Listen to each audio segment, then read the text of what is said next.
Selamat sejahtera dan salam perpaduan kepada doktor dan juga rakan-rakan sekalian. Hari ini kumpulan kami akan membentangkan modul salah laku tidak pentingkan masa bagi khusus PGT 434 iaitu pengurusan disiplin sekolah. Terlebih dahulu izinkan saya memperkenalkan ahli kumpulan saya yang terdiri daripada Saudara Muhammad Akram Atif bin Mat Anwar, Saudari Siti Norain binti Muhammad Azmi, saya sendiri Kartik Raj lelaki Raja Manika, Saudari Nur Hidayah binti Muhammad, Saudari Nurul Aina binti Muhammad Noh dan Saudari Nik Siti Nur Nabila binti Muhammad Nawi. Baik, sedikit kata alu-aluan sebelum kita memasuki pembentangan kami pada hari ini.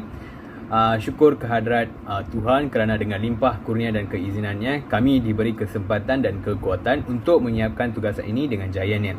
Tugasan ini merupakan tugasan wajib kami dalam kursus PGT 434 iaitu pengurusan disiplin sekolah. Kami merupakan pelajar tahun akhir daripada Pusat Pengajian Ilmu Pendidikan. Kumpulan kami terdiri daripada 6 orang ahli. Kami sekumpulan ingin merakamkan ribuan terima kasih kepada pensyarah khusus PGT 434 iaitu pengurusan disiplin sekolah iaitu Dr. Abdul Jalil Ali dan Dr. Al-Amin bin Maidi atas tunjuk ajar dan pengajaran selama kami melakukan tugasan ini. Seterusnya, sedikit pengenalan sebelum kita memasuki tajuk skop tugasan kita pada hari ini. Masalah disiplin pelajar di sekolah hari ini merupakan suatu kebimbangan yang hangat diperbincangkan di media masa. Masalah ini semakin serius sehingga menyebabkan murid-murid melakukan perkara yang bercanggah dengan landasan peraturan yang telah ditetapkan oleh Kementerian Pendidikan Malaysia. Perkara ini bukan sahaja melibatkan satu pihak iaitu Kementerian Pendidikan Malaysia, namun masalah ini turut melibatkan pihak polis dalam mengambil tindakan terhadap murid-murid yang terlibat dengan kes jenayah berat. Hal ini demikian kerana kes salah laku yang dilakukan oleh segelintir para pelajar pada hari ini melampaui batas dan mampu memberi impak negatif kepada masyarakat. Selain itu, disiplin juga merupakan peraturan yang dikenakan ke atas pelajar dengan tujuan mengawal tingkah laku mereka, khususnya melalui hukuman. Menurut Kamus Dewan edisi keempat 2010, disiplin merujuk kepada latihan pemikiran dan kelakuan supaya boleh mengawal diri sendiri dan patuh pada tata tertib. Selain itu, menurut Panduan Am Disiplin Sekolah 1981, mendefinisikan disiplin sebagai peraturan-peraturan yang dipersetujui oleh sesuatu kelompok ataupun badan masyarakat bagi mewujudkan tingkah laku yang baik demi kesempurnaan kehidupan masyarakat. Tanpa undang-undang ataupun peraturan hidup, maka matlamat serta etika setiap manusia, bukan sahaja para pelajar, akan menjadi kejar-kacir dan tidak mempunyai matlamat tertentu. Terima kasih saudara. Seterusnya saya akan membentangkan bahagian matlamat, objektif, takrif masa dan juga peraturan. Baiklah, pertama sekali, matlamat modul ini adalah bertujuan untuk memberi kefahaman dan kesedaran kepada warga sekolah tentang tingkah laku tidak mementingkan masa dan cara untuk menguruskannya. Baiklah, yang kedua, warga sekolah juga dapat memahami dan menghayati peranan serta fungsi masing-masing dalam melaksanakan strategi dan pelan tindakan di peringkat sekolah untuk mengatasi masalah pelajar tidak mementingkan masa di sekolah. Bila seterusnya, modul ini juga terbahagi kepada 4 objektif utama. Itu pertama sekali, memberi kefahaman dan kesedaran kepada pihak sekolah tentang isu pelajar tidak mementingkan masa. Yang kedua, memberi panduan kepada pihak sekolah tentang pengurusan berkaitan masalah tidak mementingkan masa dalam kalangan murid sekolah. Yang ketiga, menjadi panduan kepada pihak sekolah untuk menguatkuasakan peraturan berkaitan larangan terhadap murid yang terlibat dalam salah laku tidak mementingkan masa.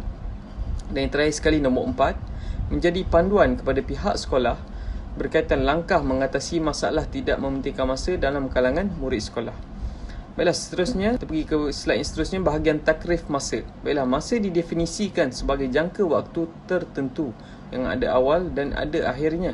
Selain itu, menurut Dr. Yusuf Al-Qardawi dalam bukunya Al-Waqtu fi Hayatil Muslim menggariskan 4 ciri masa, iaitu masa pantas berlari, masa yang pergi tidak akan kembali, masa yang berlalu tidak boleh ditukar ganti dan juga masa merupakan harta yang paling bernilai. Oleh itu, para pelaksana seperti pengetua dan guru haruslah mengambil tindakan yang sewajarnya terhadap para pelajar yang terlibat dengan salah laku tidak mementingkan masa. Baiklah, kita pergi ke slide yang seterusnya, iaitu peraturan disiplin sekolah tentang tidak mementingkan masa dalam kalangan murid sekolah. Baiklah, menurut Surat Perkeliling Ikhtisas Bilangan 9 1975, jenis-jenis salah laku tidak menepati masa haruslah diberi hukuman yang sesuai dengan prosedur yang telah ditetapkan oleh Kementerian Pendidikan. Baiklah, berikut merupakan peraturan yang akan dikenakan terhadap para pelajar yang melanggar peraturan atau membuat salah laku seperti yang berikut.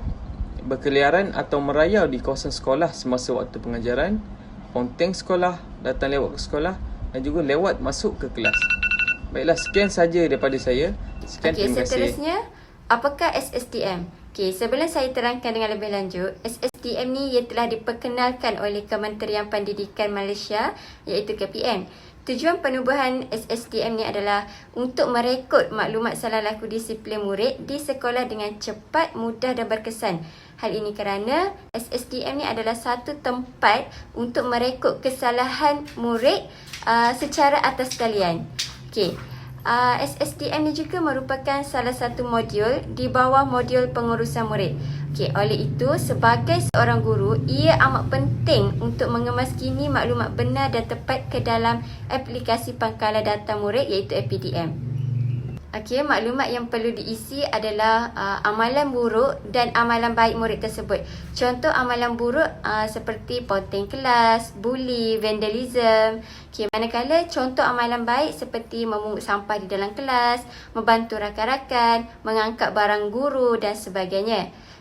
Sekarang SSDM ni telah berubah kepada SSDM 2.0. Di mana ia telah berkuat kuasa, di mana semua guru adalah guru disiplin. Tetapi menurut PKI bilangan 10/2001, ramai guru yang menyerahkan masalah disiplin pelajar ni kepada guru yang sepatutnya seperti pengetua, PKM dan lain-lain lagi. Walaupun kita sudah lihat SSDM ni sudah berubah kepada SSDM 2.0, tetapi ada sesetengah guru yang tidak bertanggungjawab sepenuhnya sekiranya murid itu melakukan kesalahan seperti yang amalan buruk tadi, seperti ponteng kelas, buli dan sebagainya. Untuk mengatasi masalah disiplin murid ni, dia ada prosedur ataupun carta alihnya sendiri.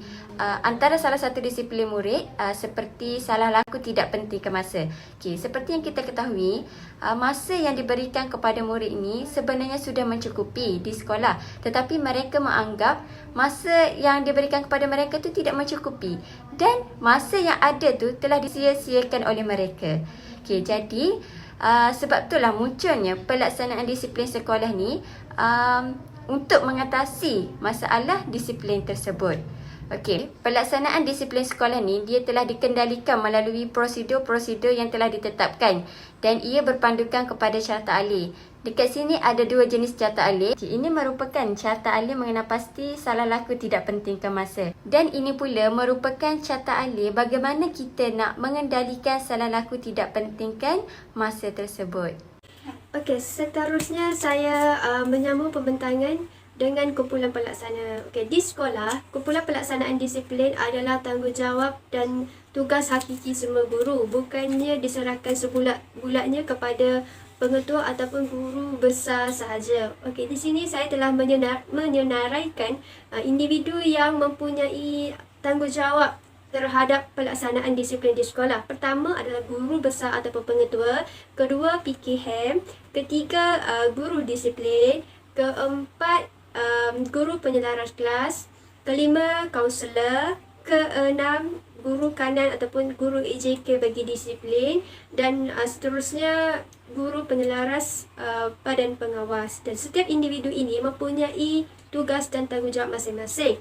Contohnya, pengetua sekolah mempunyai tanggungjawab penuh dalam melaksanakan hukuman kepada pelajar yang melakukan kesalahan disiplin di sekolah. Dan pengetua ini juga mempunyai tanggungjawab untuk menjelaskan kepada guru berkenaan dokumen undang-undang pengurusan disiplin di sekolah. Hal ini adalah untuk memastikan guru mengetahui dan mahir dalam melakukan hukuman kepada pelajar yang disabitkan kesalahan.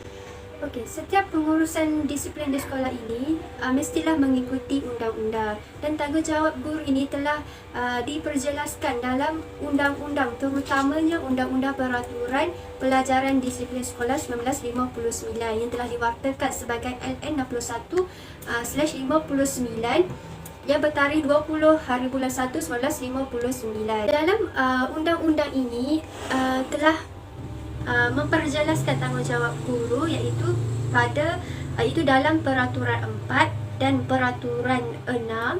Seterusnya peraturan 5 yang menjelaskan tentang tata cara hukuman rawatan. Okey, dalam peraturan 4 ini menjelaskan bahawa guru besar mempunyai tanggungjawab penuh ke atas disiplin sekolah, dan peraturan 6 pula menjelaskan bahawa perwakilan kuasa oleh guru besar kepada guru lain boleh dilakukan dalam memberi tindakan disiplin di sekolah. Okey, peraturan 6 ini menjelaskan bahawa guru besar ini boleh mewakili kuasanya kepada guru lain untuk memberikan tindakan disiplin dengan syarat guru itu adalah guru yang berdaftar. Dan peraturan 5 ini adalah tata cara tentang hukuman rawatan, di mana guru diberi peringatan bahawa hukuman yang akan diberikan kepada pelajar mestilah hukuman yang setimpal dengan kesalahan yang dilakukan, dan guru mestilah menghindari hukuman yang tidak sesuai seperti berbentuk penyiksaan, cacian di hadapan orang ramai yang akan memberi kesan kepada emosi pelajar tersebut. Okey. Seterusnya saya akan membentangkan tentang kumpulan sasaran, di mana modul yang dilaksanakan ini, yang dihasilkan ini disasarkan kepada pelajar sekolah menengah atas dan menengah bawah, yakni pelajar tingkatan 1 dan tingkatan 5. Okey, seterusnya saya akan menyambung kesan daripada masalah tidak pentingkan masa. Okey, apabila berlakunya tingkah laku tidak pentingkan masa, pasti tingkah laku tersebut akan memberikan kesan kepada murid itu sendiri dan juga kepada pihak sekolah. Okey, kesan kepada murid dapat dilihat dengan jelas melalui peningkatan masalah disiplin disebabkan oleh pelajar lain yang mempelajari tingkah laku tidak pentingkan masa daripada pelajar yang bermasalah tersebut. Okey, yang kedua adalah masalah keciciran, ketiga gejala sosial, seterusnya ponti kelas, datang lewat, prestasi murid merosot, imej murid merosot. Semua kesan ini menjerumus kepada tindakan salah laku tidak pentingkan masa yang menyebabkan kerugian kepada pelajar itu sendiri. Selain itu, salah laku disiplin tidak pentingkan masa yang ditimbulkan oleh pelajar bermasalah juga memberikan kesan kepada pihak sekolah. Hal ini kerana pihak sekolah akan menerima kesan iaitu sistem pengurusan sekolah yang kurang cekap, menjejaskan proses pengajaran dan kesan ke atas keberkesanan guru. Semua kesan ini berlaku disebabkan oleh pelajar yang melakukan masalah tidak pentingkan masa. Oleh itu, untuk mengatasi masalah salah laku disiplin tidak pentingkan masa ini, terdapat beberapa cara yang telah dikenal pasti untuk mengatasi masalah tidak pentingkan masa. Okey, yang pertama ialah program buku mesej guru dan pas kebenaran keluar kelas. Kedua, tahanan. Ketiga, tanggungjawab semua pihak. Keempat, kerjasama dalam kalangan murid. Dan kelima adalah denda. Okey, kesemua cara tersebut dirasakan dapat mengurangkan masalah salah laku disiplin tidak pentingkan masa. Okey, seterusnya saya akan sambung kepada jenis-jenis masalah disiplin tidak pentingkan masa. Jenis-jenis masalah disiplin tidak pentingkan masa terbagi kepada 4, iaitu berkeliaran di kawasan sekolah, datang lewat ke sekolah, datang lewat ke perhimpunan serta makan di luar waktu rehat. Apa itu berkeliaran di kawasan sekolah? Masalah berkeliaran di kawasan sekolah bermaksud murid-murid berada di luar bilik darjah semasa sesi pembelajaran dan pengajaran dilakukan. Keadaan ini dilihat kebanyakan pelajar mengambil sikap sambil lewa dengan melengah-lengahkan masa untuk masuk ke dalam bilik darjah. Seterusnya, datang lewat ke sekolah. Datang lewat ke sekolah bermaksud murid-murid datang ke sekolah melebihi masa yang telah ditetapkan. Sebagai contoh, masa yang telah ditetapkan untuk pelajar hadir ke sekolah adalah pukul 7.45, tetapi pelajar tersebut hadir di antara pukul 8 hingga pukul 9. Seterusnya ialah lewat ke perhimpunan. Seperti diketahui umum, perhimpunan merupakan rutin harian yang wajib diadakan di sekolah. Namun, keadaan ini menjadikan murid bosan lalu mengelakkan diri mereka untuk berada di perhimpunan ataupun berada di antara tempoh yang sekejap sahaja. Yang terakhir ialah makan di luar waktu rehat. Kebanyakan pelajar di sekolah akan mengambil insentif untuk datang awal ke kantin untuk makan bagi mengelakkan diri mereka bertembung dengan orang lain. Keadaan ini merupakan satu perkara yang tidak baik kerana ia melanggar disiplin dan tidak mengikuti masa rehat yang telah ditetapkan. Okey, seterusnya kita akan pergi kepada punca-punca berlaku masalah disiplin tidak pentingkan masa. Okey, punca yang pertama bagi permasalahan ini ialah peranan ibu bapa. Hal ini dikatakan demikian kerana orang yang terdekat dengan murid-murid adalah ibu bapa. Jika ibu bapa tidak menjalankan tanggungjawab mereka sebaik mungkin, keadaan ini akan menjadikan murid-murid merasakan diri mereka kurang kasih sayang dan bertindak untuk melakukan sesuatu perkara yang negatif. Kerana mereka sudah pasti ibu bapa mereka tidak akan memperdulikan tentang apa yang mereka lakukan. Yang kedua adalah persekitaran sekolah. Persekitaran sekolah seperti aktiviti kurikulum yang terlalu padat dan sekolah yang mementingkan peperiksaan saja akan menjadikan murid-murid terlalu bosan dan ingin melakukan perkara yang lebih menarik, yakni mereka akan mengelakkan diri mereka daripada terlibat dengan proses PDP. Yang ketiga ialah keadaan fizikal. Keadaan fizikal ialah merupakan kedudukan sekolah ataupun bangunan sekolah. Keadaan ini menunjukkan jika keadaan sekolah itu berada di dalam keadaan padat dan keadaan kelas yang panas akan menjadikan pelajar kurang fokus dan menggalakkan mereka untuk keluar daripada kawasan tersebut bagi mencari kawasan yang lebih tenang. Yang seterusnya adalah penderaan fizikal.